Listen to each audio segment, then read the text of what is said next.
At SwissWatchExpo, you might think from all of the black dial dive watches out there, a lot of them that get their DNA from the Rolex Submariner and the Blancpain 50 Fathoms, you might think that those black dials are the only way you can get a dive watch. But I'm here to tell you there's a real cool look if you get a white dial on a dive watch, and I've got some examples here to show you. So for example, here is a white dial Omega Seamaster, and this one has the beautiful big lume dots and colors on the bezel, so it kind of gives it some pop.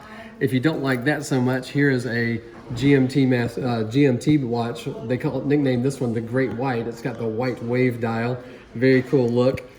If you don't need the GMT function, here's just the regular Seamaster, so that you can rotate the bezel and still use it as a dive watch, but still with the white dial.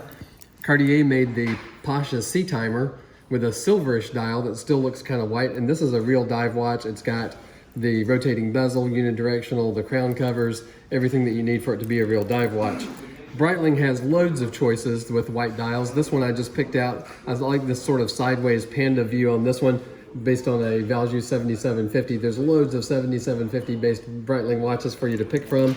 And who could forget the Panerai? This one is a base Luminor. I love the simplistic dial, just 36912, no secondhand, just clean. It's on a rubber strap so that you know that it's ready to go in the ocean or wherever you want it to. But if you want a secondhand, boom, Luminor Marina, which has the secondhand also. So loads of choices. Give us a call. We'll help you sort through them on the website at SwissWatchExpo.com.